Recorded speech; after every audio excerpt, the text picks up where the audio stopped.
जी मैं civil engineer. I'm an artist, I'm a musician.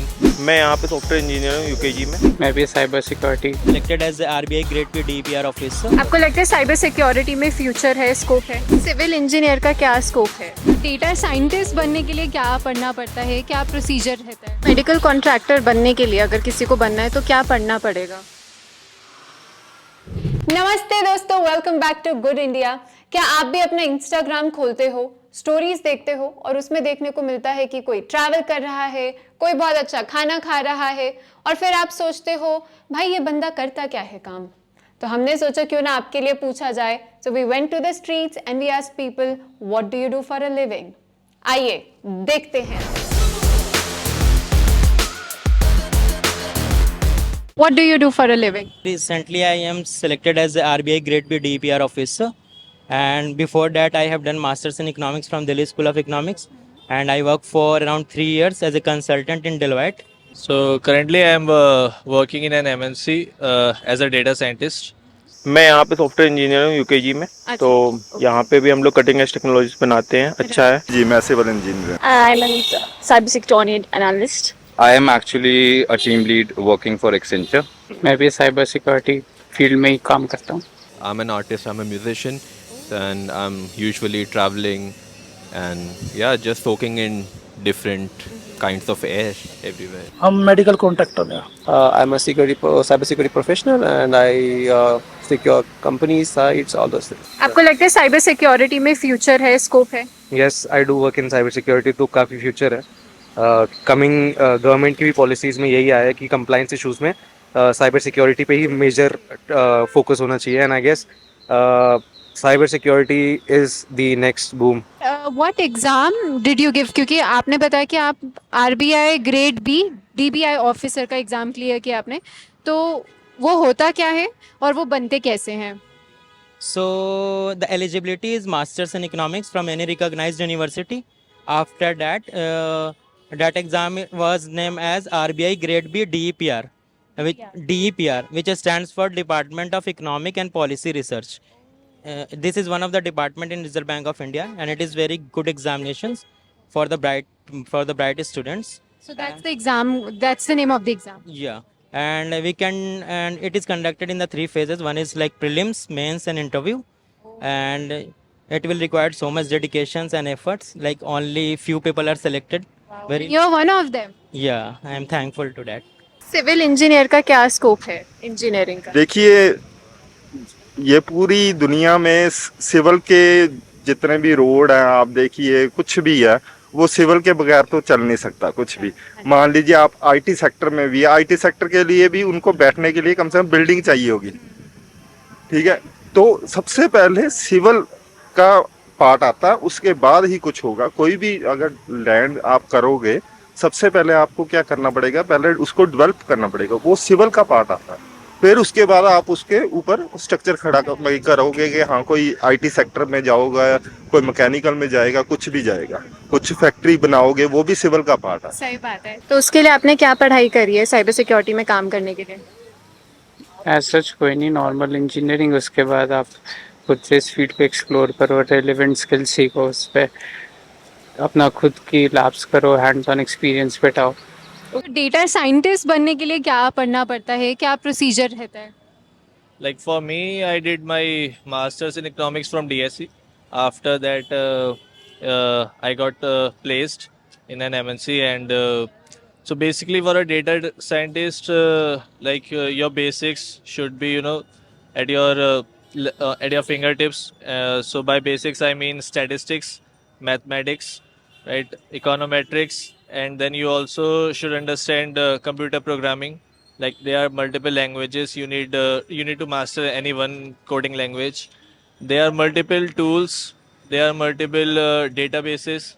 So what data scientist is means, like you work on a data, right, from low to high, from top to bottom. So when we talk about data, then you need to learn so many data platforms which are available, which so many MNCs use, right, to optimize the data, to get insights out of the data. So I think these are some of the things which I believe one must have in order to do great in data scientist. तो medical contractor बनने के लिए अगर किसी को बनना है तो क्या पढ़ना पड़ेगा?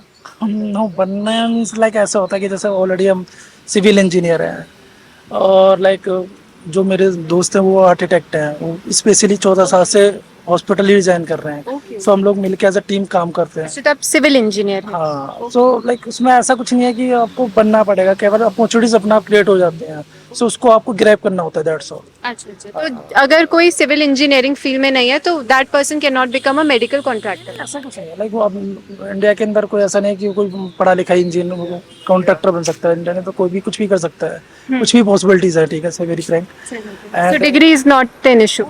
डिग्री इज लाइक इम्पैक्ट करती है जब आप अपने कैरियर को एक अच्छे लेवल पे जाना है, बट एज अ इंटेंशन आपका जो वर्किंग है ना वो होना चाहिए। अगर आप कुछ करना चाहते हो तो कुछ आप नोटिस करोगे जो बड़े इंडस्ट्रिस्ट है हमारे इंडिया के अंदर वो बहुत ज़्यादा वेल एजुकेट नहीं है। अगर मुकेश अंबानी को छोड़ दिया जाए या टाटा साहब को छोड़ दिया जाए, सही बात। तो कुछ लोग मतलब बहुत ज़्यादा एजुकेटेड नहीं है, बट यस उनका इंडस्ट्री बहुत बड़ा बड़ा है। Street smartness. एग्जैक्टली, हाँ। तो अगर आप थोड़ा सा स्मार्टनेस वर्क करते हैं, आप हार्ड वर्क में बिलीव करते हैं, तो डेफिनेटली आप कुछ भी कर सकते हैं इंडिया के अंदर। तो अपॉर्चुनिटीज़ हैं और लाइक काफ़ी बहुत बड़ा इंफ्रास्ट्रक्चर है और बहुत सारी अपॉर्चुनिटीज़ है, बस ग्रैब करनी है आपको सही टाइम पर सही तरीके से। तो क्या सिविल इंजीनियरिंग एक वेल पेइंग करियर है? नहीं, वेल पेइंग तो है, बट वो आपके ऊपर डिपेंड करेगा आप कितना उस पे मतलब कि अपनी डेडिकेशन दिखाते हो, कौन से कोर्सेज करते हो, क्योंकि सिविल इंजीनियरिंग में भी बहुत सारे आगे कोर्सेज बन जाते हैं। जैसे कि कौन कौन से कोर्सेज? जैसे कि मतलब कि बहुत सारे सॉफ्टवेयर्स आते हैं और भी हैं। अब मैं आपको डिटेल में इतना नहीं कर सकता, बट काफ़ी सारे कोर्सेज होते हैं। अगर आप मैनेजमेंट लेवल में भी जाते हो, दूसरे भी करते हो, और भी सॉफ्टवेयर्स बहुत सारे आते हैं, टेक नए नए आते रहते हैं। अच्छा। अगर आप उसमें थोड़ा सा रहोगे, अपडेट रहोगे, तो बहुत अच्छा वेल्थ है इसमें भी। तो आप एक बात बताइए, क्योंकि आप साइबर सिक्योरिटी में हैं, आजकल काफ़ी कंपनीज हैं जैसे कोडिंग निंजा, ड्यूकैट, जो साइबर सिक्योरिटी के 1 साल के कोर्सेज कराते हैं। आपको लगता है वो कोर्स करके आपको जॉब मिल सकती है? May be not, depending on कि वो स्किल्स आप कितनी खुद से भी ब्रश अप कर रहे हो, until unless you are gaining lump sum amount of experience out of it. वरना तो देखो सीख कर भी कोई फ़ायदा नहीं होता until unless you have that experience on the practical knowledge basis, मतलब ऑन हैंड्स होनी चाहिए वो स्किल्स। आपको लगता है कि कोई जो नॉन टेक्निकल बैकग्राउंड से है वो टेक्निकल में स्विच कर सकता है? हाँ बिल्कुल कर सकता है। जो आर्ट्स के बच्चे भी? हाँ बिल्कुल, अगर आपको पैशन है तो आप खुद से जाके वो स्किल सीखोगे और खुद से नॉर्मल वेबसाइट्स पे जाओगे, स्पॉन करने की कोशिश करोगे मशीन्स को, तो खुद से सीख जाओगे। आजकल कोई भी रिलेवेंट स्किल्स आप सीख सकते हो, कोई वैसी बाउंड्री नहीं है कि आप कौन से उस पर। तो कंपनीज ले रही हैं क्या ऐसे बच्चों को जिन्होंने मे बी डिग्री ना करी हो बट दे हैव स्किल्स? बहुत रेयर केसेस में, बट अगर आपकी बहुत अच्छी स्किल्स है और आप ओपन सोर्स हो तो फिर मुझे लगता है कुछ कंपनीज अप्रोच कर देती हैं। And are you happy with this job? Yes, I am very happy, and I believe I'll get success in this field, work more, explore more new technologies which are coming because of AI again, right? We only generate new technologies, so we are learning how to use those technologies in order to move forward, and yes, help other people's companies to get business, and yes.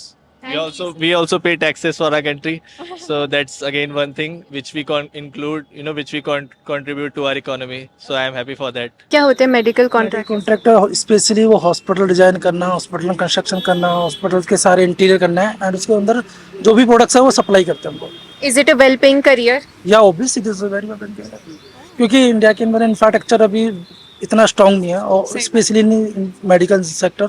जिस तरह से अभी past हमारा जो pandemic हुआ, corona हुआ, और उस केस में जो हमने फेस किया स्पेशली इंडिया के अंदर या और जो बड़ी कंट्रीज़ है, सो एक रिपोर्ट आप पढ़ेंगे जब द वायर की, तो उसमें दिखाया गया कि इंडिया का जो मेडिकल इंफ्रास्ट्रक्चर है काफ़ी अकॉर्डिंग टू जो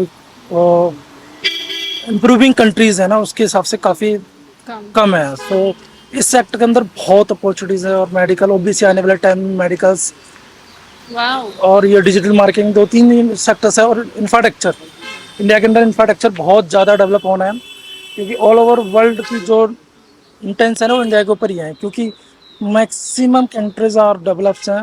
अब इंडिया का टाइम है, अब इंडिया ऑल ओवर लीड कर रहा है हर जगह. सो And what kind of music do you produce? Jazz, Atmospheric. atmospheric. What is that? Like a flute or ये सब? ऐसा कुछ? It's just very fluid music. Yeah.